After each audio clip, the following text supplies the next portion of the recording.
But if all of the market data within that neighborhood supports a contract price of 700, then you better be able to come up with that extra cash to close. You have to back up your data there. Yeah. That's the hardest thing about this industry. I mean, based on the inputs that you put into this UAD 3.6, it's either going to expand or contract, asking you for more data input. Hey, I'm Pete McElroy with Appraisal Links, and I'm here with the appraiser, Mark Dundala. Mark, welcome. Hey, Pete, thanks for having me. I've been an appraiser for about 14 years. My company's Cornerstone Appraisal Partners, and I'm currently a partner and certified residential appraiser. And what has been the biggest issues you've seen as being an appraiser from, say, 14 years ago till today? Some of the biggest issues is probably this recent run-up on pricing. So a lot of competitive offer situations. So, trying to rationalize where the buyers are coming from in a really stressful kind of emotional sort of market where they're trying to get these houses, but it's not always that easy to do. So a lot of times these people are going in, they're bidding on 5-6 properties and they're not getting them. So eventually they're just throwing anything they can at these properties to try to get into something. And then it's kind of our responsibility to sort of figure out, okay, well, this is what the contract is, but what does the data actually support? And that's kind of been, I'd say, the most difficult part. And when you say data, you're talking about other comps that are similar to the subject that you have inspected and are writing up the report for. Yeah, so I would say the most difficult thing that we've kind of been dealing with over the last probably 5 years is sort of the increasing property values. Rationalize, come up with strong opinions so the lender isn't super upset when the appraisals come in low. The listing agents, it's not killing their deals, but at the same time, we have to protect ourselves and provide these credible opinions. So, it's kind of the most interesting thing about the job is that you have these commission-based incentives from the loan officers and from the buyers and sellers agents, but then you have the underwriters and the larger lending institutions and GSEs that really want to know what the property's worth, not just what the contract is for the properties. So you have these kind of competing pressures of getting the deal to close, but then also providing credible support that this is what the property's worth and something that you could defend, especially if there was any kind of pushback. Like this could happen years later. If there's an audit on a loan that isn't performing, they could come back and say, well, why didn't you use XYZ? And the answer can't be because I needed to support the X amount contract price. You have to back up your data there. Yeah. That's the hardest thing about this industry. I mean, I would say from the lending side of things, that's the hardest part. And that's kind of, why I enjoy doing a lot of private work or, pre-listing work where people are like, tell me what the house is worth, and there is no pressure of the sort of contract. And you're giving them an honest assessment of what the value of the property is. Yeah. And I think that's one of the biggest, not biggest, but it's a misconception that a lot of times if a home doesn't meet its value, whether it's the contract or if it's a refi and they think it should be worth X amount of dollars, they think the appraiser is out to get them, where you guys have no skin in the game. Right. No. That's our whole job is to be an unbiased kind of third party.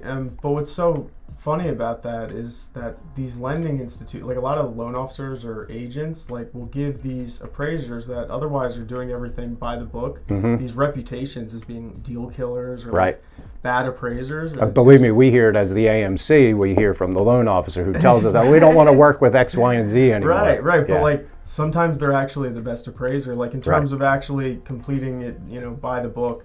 But there's just an interesting dynamic kind of, between what is supposed to happen versus what is kind of expected out of appraisers. I don't know. That's an interesting thing that you kind of have to because again, we hear from a loan officer and say, this guy's killing my deal. And it's well, you do realize the appraiser has no skin in the game. A, B, their license is on the line. So they're not going to just get the numbers you're looking for because that's what you want. If the value's not there, sometimes the value's just not there. Yeah, and it's not as uncommon as, these loan officers or agents, expect. There's a good amount of times where I go to properties and the whole rationale for why that home is worth, let's say $700,000 is because it was a multiple offer scenario, hot market. Yeah, we got so many offers, and there's all these escalation clauses competing. But the reality is, like, if there's zero market data outside of just that it was a competitive market with a lot of buyers with escalation clauses, we have to provide support based on sales. And so that's historical sales. Now, you can take the historical sales and you can apply market condition adjustments to it, meaning like time adjustments. Sure. So if it is an increasing market and you have well-supported information showing that it's an increasing market, we can take those sales and we can apply,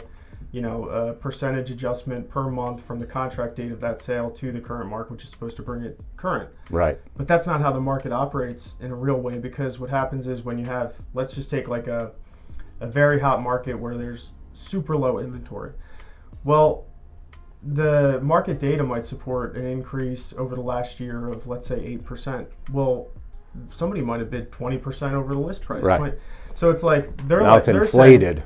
Yeah, and I mean, the other thing is people can pay whatever they want for a house. It's what can you finance too, like, and that's a huge thing. So depending on now, there's the old saying, your house is what somebody's willing to pay for it. But and that everyone doesn't loves that. That's but that's not accurate all the time. Okay, totally fine. And I totally understand that. And really, honestly, I agree with it. You can pay whatever you want if you have the cash for it. Right. You know, so if you want to pay $800,000 for a house in a $650,000 neighborhood because it's really nice and it has a beautiful kitchen, that's fine. But if all of the market data within that neighborhood supports a contract price of $700,000, then you better be able to come up with that extra cash to close.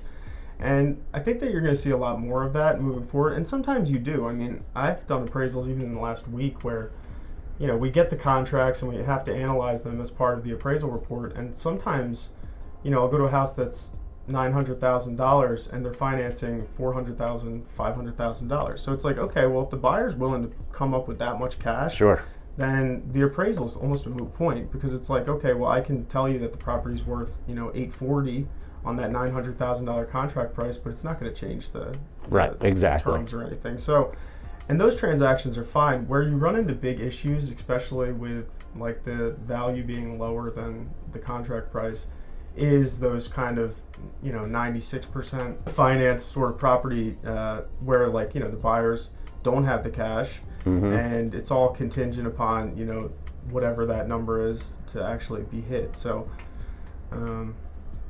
yeah, I don't know. I mean, I think that sometimes with the lower pricing homes, what you're seeing is people who are qualifying for these FHA loans and they're assuming large concessions can get built into the contract price, which is really just creative financing. Like, how can we get this person in a house? Well, okay, it's listed and it's been on the market for $200,000, right?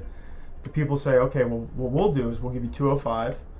We want 6% back in concessions. Now, this is giving the buyer the ability to close because they don't have the closing costs to actually cover everything.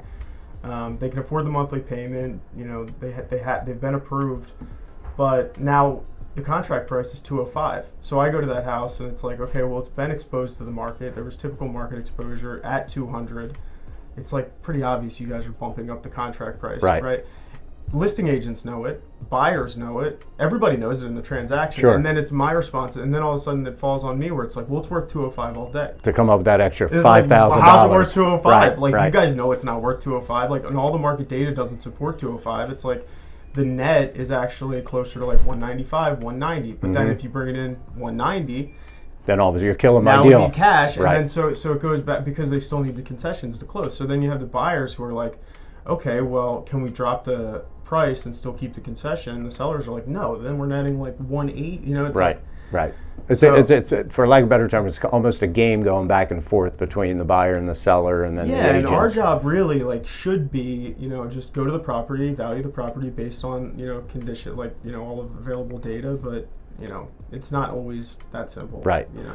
So let's get into when you show up to a property. What are some of the things that an agent can do to help you before you, because obviously you do some research before going to the property. It's not like you get the order, you look at the property, you do some preliminary research to see what you're getting into. But once you get there, is there anything that an agent can assist you with? But, you know, whether it's, oh, well, the kitchen's been upgraded or, you know, those type of things. Yeah, updates are always good to go over, especially if they should have a sheet of paper for you. Oftentimes. Right, is beneficial for you.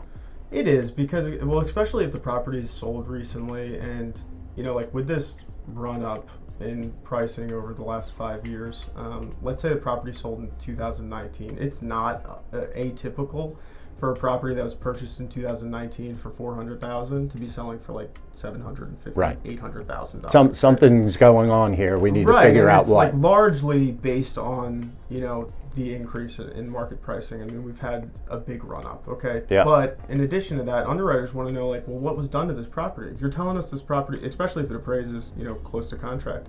They're saying, well, if we're looking at this prior sale transaction, and usually we have to report the last 3 years for the subject, so let's call it 3 years ago, and we'll make the numbers 400 to 600. Again, not an atypical sort of increase.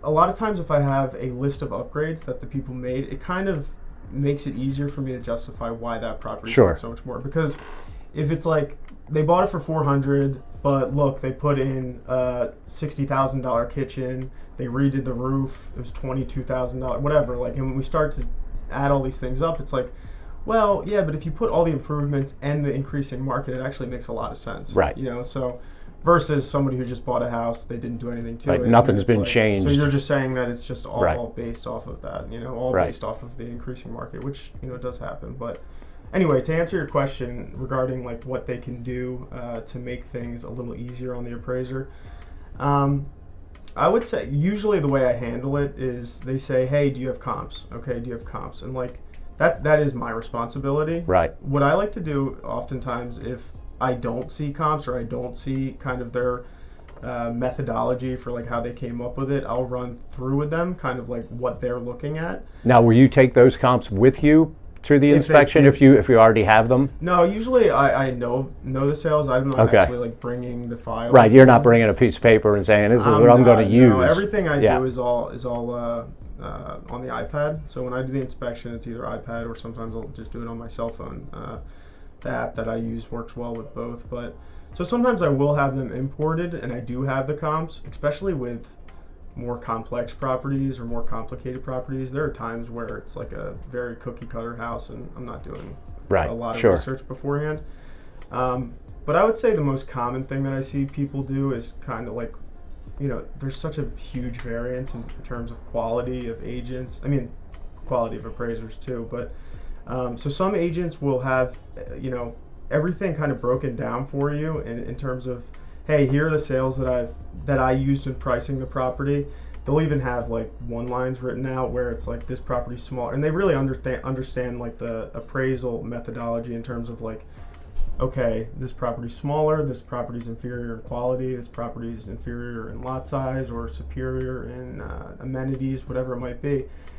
And they can actually look at it from that perspective where they're saying, okay, we feel like based on all of these things, this is where the property falls. The issues that you run into is kind of like I mentioned earlier, where it's just like a multiple offer scenario, and that's the whole thing. This is what someone's willing to pay, so that's what it's worth. Or if like there's a situation, like a lot of times you'll see people price things on price per square foot. That's a very common kind of listing method. Which is not very accurate. It's not accurate from an appraisal perspective because it really takes the entire improvement and then just breaks it down into just one single data set where it's like, okay, well, especially if you take smaller properties. So if you take small properties like a 1,800 square foot 3-bedroom and you apply that price per square foot to a 3,000 square foot 4-bedroom, the smaller price per square foot is always going to indicate a much higher value when applied to the larger property because there's a diminishing return on that gross living area. So like a 3,000 square foot doesn't sell for exactly the same as an 1,800 square foot because, both houses get you in the school district. Both houses provide functional utility in terms of like, raising a family or whatever. So there's kind of a difference and that happens a lot. Also, what people will do is they'll take properties on larger acreage. Like they'll say, hey, this price per square foot, is $300 per square foot, but the property's on like 6 acres, and it's like, okay, well, that price per square foot doesn't account for the fact that we're like a giant property. So you see stuff like that, but yeah, what's useful?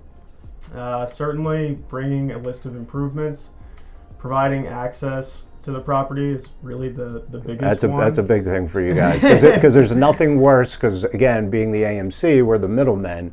We hear from both sides. Well, he went out to the property, but nobody was there to get him access. Now you got to pay a trip fee, and they're like, "Well, what do you mean?" I have to, Yesterday I went to a property. It was a 4-unit, and it was kind of difficult to schedule. And then when I got to the property, I was like calling the contact who was a property management guy. He wasn't the borrower, it was a refinance. And I'm like, where are you? And he's like, oh, no, I'm not coming. You're good to go. And I'm like, okay, that's fine. So, this is not an uncommon thing. So I'm like, okay, so they know you're coming. They know you're coming. They meaning the tenants that are in each, which is obviously, every state has different rules or laws to when you can let them know. Some states are 24 hours notice, some are 48, some are 72. Yeah, but like up top, I'm like knocking. It's like a quadplex where it's 2 units that you have to walk up to, 2 units on the lower end, and I'm knocking, nobody answers the door. So it's like now I have to schedule just to get into that 1 unit. And that sort of thing happens a lot. Oh yeah, especially with tenant occupancy. Yeah, such a pain. So what are some don'ts? Because we just talked about some do's that agents can help, but what are some don'ts that will either, I don't want to say diminish the price of the property, because we've heard it before where a borrower will then call us and say, well, I have gold-plated, handles in my sinks. It's like, yeah, but not everybody wants that. He didn't comment on it. He didn't comment on, or, hey, well, I have a Tesla and I have the charging station. Well, that's great, but if you don't own an electric car, that doesn't do anything for you, because they're expecting. At least solar panels are a big one too. So yeah, explain give us some insight as to some of those things that might not be worth the money that a homeowner or seller might think. Some of the biggest improvements are like little storage sheds that aren't really permanently affixed. Right. Because they could be moved. Personal property, but they don't think that. Right. So a lot of times, there's some data. Me personally, I don't adjust for like a fencing backyard. I know some appraisers do, so I might get some flack for that. But people oftentimes they will say oh, we just put the fence out, and I kind of look at stuff like that as okay, well, we're looking at the overall condition of the property, and if you've made improvements to the property, I'll consider it when I'm looking at the comparable sales, but there's really no great market extraction. Right, and you're never getting dollar for dollar anyway on whatever the improvement is. Yeah, so a lot of times that's an interesting point, because a lot of times what you'll have is like an estate transaction is a good example, where someone will come in and they'll say, hey, I just inherited this property. What I want to do is I want to get top dollar for it. Give me the improvements that I can make to it. And I say, well, can you do the work? And they say, well, no, we're not handy, but we'll get contractors. So right. It's like contractors charge a premium. So if you are taking a house that you inherited as an estate and you want to get top dollar for it, my recommendation a lot of times is kind of well, see what the market gets for the property as is versus, putting... Why spend all that money? Well, it's like you're going to put all of your particular tastes into these improvements, and then if you have somebody that's coming in, they don't want to pay exactly what in addition to whatever you felt that this property was worth and these improvements. Sometimes, but I think everyone gets these things and they think, okay, well, I'm like a property flipper. And it's no, those guys have very specific systems in place where they can get these improvements done and actually make profit on it. That's the whole point. If you're if you're a social studies teacher who just inherited a house and now we're just going to call plumbers and we're going to put in new, you're going to pay for that. And you're not automatically going to get that back. So, yeah, but as far as improvements people think add a lot of value, a swimming pool is a good particular example where swimming pools do add value. But what's so funny is you'll have listing agents whose house doesn't have a swimming pool, and the comment is always, well, swimming pools don't really add value, do they? They don't really want $5,000. But when it's their deal, a swimming pool, it's yeah, they just put $130,000 swimming pool in, and it's so it's both sides of things. And swimming pools, in every market that I appraise, they do have a contributing value, and I do make adjustments for swimming pools. But it is funny to hear the different aspects of that. Yeah. Things that people think add a lot of value. So, porch patio and deck features, oftentimes they can be wildly expensive to have installed. I know I put a patio in back and it was expensive, but the adjustment for those are almost never going to be 15. Like you're not going to see a $20,000. No, they're usually what, 5, 10,000? That's probably market Yeah. standard, which is like, frustrating for a seller. Especially when you just spent all that money to put it in. Spend 20 grand Yeah. or whatever, and it's like, how are they telling me that this is only worth X amount? And it's like, well, because what we're looking at is what that improvement contributes to the overall appeal of the property Right. in terms of value, not how much it costs. So cost and value aren't always directly associated, and oftentimes aren't. So, Gotcha. That's some good info. So another thing we want to talk about is the 3.6 UAD, which is coming out in November, I believe November 2nd. And you're up to date on this. Well, yeah, so it's actually regards already to out. So it's out, but it Yeah. goes fully into effect Yeah. on November So 2nd. So November- explain the difference between what we currently have, which is Yeah. 2.6, going to UAD 3.6 in a couple months here. Yeah, so right now, currently what we're operating is from the UAD 2.6, which is the typical 1004 or 1073. All the forms that have been industry standard for GSE lending over the last 20 years. So what they are is static forms. So think typical your single-family residential form. Currently, how it operates is everything is typed in. So even like flooring condition, like you type it in and then you rate that flooring.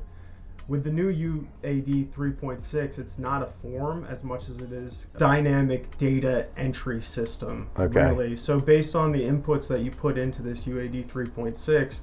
It's either going to expand or contract, asking you for more data inputs. So, And you're doing this, it's basically like an iPad that you're going to take to the inspection. yeah, I use And iPad now. But and you're going to fill in, and you're going to have all those options at the ready when you're doing the inspection. Yeah, so what Fannie and Freddie are basically looking for is more uniform kind of answers in terms of each question that they require. The main goal of it is less ambiguity in terms of how appraisers answer every single thing. Okay. They want it very specific and boilerplated. So, like on the inspection, you will have to answer way more questions than you would have prior with the 1004. A lot of times you would just do the inspection, you get the sketches, you get the pictures, you take your field notes, and somebody who does the office data entry sort of stuff, input this from that. It's going to be a much more time-consuming inspection because you are going to have to answer all these things. At the actual inspection, right? It'll be significantly longer. Yeah. So prior to, we'll just say a typical inspection would take, we'll say, a half an hour. Okay. What do you think now it's going to take? That you have to do all that information on site before you leave. I'm hopeful here. So based on the current form that they have, because I should mention that the UAD 3.6 is currently being approved for different software companies. So think of it like everyone's kind of in their beta stage where they're coming out with their own systems. So the current software that I have, which has been industry, best in market for a long time, they're kind of working through it. So I've done a UAD 3.6 inspection. Okay. It took forever. It took it was like 2 hours. At one house. But it's not. But this is This is where I'm going with this though. So the reason that I even mentioned that is because they're still coming up with how can we make this streamline more it, user compliant. And there are companies out there that have been approved by the GSEs, and they're implementing AI sort of methods where it's more scan. So you walk through a property, like right now, you walk through a property, you use your measure lasering device or whatever it is, and you get the measurements, you do the sketches. With this new software, you still will measure with I use a laser, but you'll still measure with a laser, and then you walk through the property and you use your either iPad or phone, and it'll actually tell you, okay, because like now we need to report like door heights, ceiling heights, floor levels, finish improvements for each room. So as you're scanning, this is doing it for you. It does it for you. Wow. Yeah, okay. And so that particular software, which our company is likely to switch into, should reduce it from that 2 hours probably closer to like 45 minutes to an hour. So it's it's all dependent on the house too. Right. Course, like obviously, if you have a house that was built in the 1700s, an old farmhouse with different different like ceiling heights and ceiling heights and archways and that kind of thing, which wasn't as big of an issue with the current form that we're operating on. Like as long as it's over 7 feet, you don't really that's it. But with this new one, you need to comment on each room's improvements and condition. Like before you'd call a property C3, and then through narrative you'd kind of explain why it's C3, or you'd call a property C4, and through narrative you'd explain it. Like in the new 3.6, it's going to be much more, I guess, input based on like each particular thing is going to be, you know, have its own rating, so to speak, yeah, and then it'll like the rooms, each room is going to have like a condition, like sort of thing. Like each, you know, it's really so they can kind of put these into their systems and, you know, have their computer models underwrite. Then their algorithm is going to take all that information and figure out a value, or are they still anticipating you to come up with the value? Well, it's still, for now, it's still us. But it definitely is comprising it, and just kind of what they're trying to do is take away sort of, I guess what it is you have appraisers that take these properties and they explain, sometimes with weak data support, why the property's worth what they're saying it's worth. Right. They're trying to remove that. They're saying show us the data, and the data is going to speak for itself. And don't hide your rationale in a long form narrative at the, you know, back of a supplemental addendum. What they want is like, okay, you're saying this room's this, you're commenting that this is the condition of this particular kitchen. Like in that kitchen section, you're going to apply, like you're going to write any kind of narrative is going to be in that kitchen section. You know, not buried into the condition section in a totally different thing. Okay, I got you. So the way it works is like as you put these different inputs in, basically it asks more or less questions depending on that, and then once all of the data points have like a green check mark, then it actually comprises your report from all of the information you have, versus previously, right now, you have the form and you have to fill that form out. Right. Like, so it creates, so the appraisals aren't going to look the same. Each appraisal will look different. Like, not just multifamilies looking different than because it's only one form now. Like you said, it's not a 1004, it's not a 1073 for a condo, it's not a 1025. They're all going to look the same. Just depends on what the property is. Yeah. Well, they'll look the same, you know, from just like I guess like a visual perspective, but they'll be very different in terms of like how long each report is. Some will be very different, like depending on, like if you did a single family property with an accessory unit right now, and it was 30 pages or 25 pages once you print to PDF, that may be 40 pages on the 3.6, but a single family might be, you know, 15 pages on the 3.6 if it's not as involved and there's not as many things that you need to go through. Gotcha. Whereas like on the previous 1004, it was all pretty much the same number of pages, with the exception of just longer form narrative within the supplemental addendum. Gotcha. So, yeah. And what do you think that people that are watching this, whether they're with an AMC, an appraiser, or lender, that they can learn prior to this coming out? Like, are there specific classes people should look into? Because obviously this is happening. Like you said, it's already started, but it's going into full effect in a couple months, and people need to be ready. So how can people get ready for this?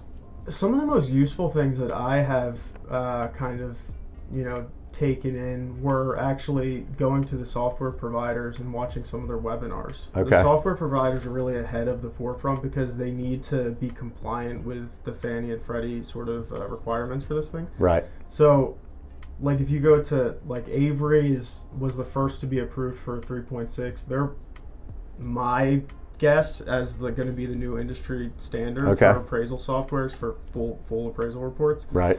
And they have some really good quality information that, you know, how these inspections are going to be completed moving forward. But as far as, you know, like just compliance issues, like Fannie has released their documents and definitions and everything. Like it's pretty so they can just go on Fannie or Freddie's website. I'm sure really there's long, a section there. Yeah, it's really long. But like if it's a particular thing that pertains to your industry, you can go to that section and read like how is the 3.6 going to be implemented. I've been on a lot of forums, like a lot of different like blogs and forums, and reading just kind of what appraisers are saying. And, you know, it's just really interesting to go from that. Well, that could be a whole other topic, because we could probably sit here for another hour trying to figure out, as appraisers, what you guys are thinking about this. But I think it varies. Like, I mean, I'll just quick, because I know you're right, it could go forever. But I think that you're going to see a large separation of appraisers who are just not going to embrace the 3.6 and move into either totally non-lending work or Okay. just kind of back down. Like, something that's important to know about the appraisal industry is it's the oldest industry in the real estate profession. So like Right. the average age of an appraiser is about 60. And they're not computer savvy, or a lot of them lot aren't, of because them we aren't. know some that still sketch by hand. Yeah, yeah. You know, so that Sure. changed for those people. Sure, I did that for years, Right. until I switched softwares and realized that the mobile app was just a lot easier for me. But yeah, like to that point. So if the average age is 60, there's a lot of like older appraisers who this is going to be Right. very tech forward. Yeah. I mean, you're going to be using like AI models, and like you're going to be doing a lot of Stuff that different they either don't know how to use or are going to refuse to use. just like don't want to. They're Right. just at the end, Right. like where it's like no. And I mean, and I'm not saying this just from like my thought process. Like I'm saying this because I'm on these blogs where they're like, time to close up shop. Like, Yeah. that's it. Yeah. You know, so there's going to be a lot of that. Or like they're just going to say, okay, you know, we have, 10 attorneys that we do estate like appraisals for, and that's not going to be on these GSE forms. Right. So like, So you can they'll be content with you can that. still do GPARs, like Right. that's still a thing, like which is the general purpose appraisal report. Like GPARs is if you're doing a divorce appraisal, you're doing it on GPAR. Like those are Okay. still going to be around. Yeah. You're never it's- going away. It's just the 10 as an appraiser, Like right. if you take that, let's take a 65-year-old appraiser. Like when 2.6 came out for UAD, they were 40. They had families. They needed to keep working. Right. They couldn't close up shop. So it's like they had to learn the 2.6, and they did, and they came up with their system. But But now it's 20 years that it's a whole now other it's change. like, yeah, Exactly. yeah. And also, I mean, like the whole reason behind this is because they want more data on each property that they can put into their databases, basically. Yeah, So for their algorithms to for their figure out. Yeah. algorithms to like streamline the process and like approve like with waivers and things like that. So the other thing you're going to see is like 10 years ago, for example, like if you got 10 appraisal reports, one might be really complex, and complex Sure. assignment takes a really long time. But you had 9 that were real easy, and those supplement all that. That one Right. hard one, we have 9 easy ones. The easy ones are going away because they already have so much data on those. Mm-hmm. So not only are the appraisal reports going to be longer and more involved to actually complete, but they're going to also be on harder properties because the easy properties are going to get Right. So Gotcha. Well, I appreciate it. Well, Mark, thanks for joining us. Yeah. Appreciate your insight. Yeah. Give a plug to your company again. Yeah, so Cornerstone Appraisal Partners, we are covering 15 counties in Pennsylvania and New Jersey. So yeah, if you ever need an appraisal on a residential property, we're good to go. He's the man to come to. Appreciate your time. Thanks.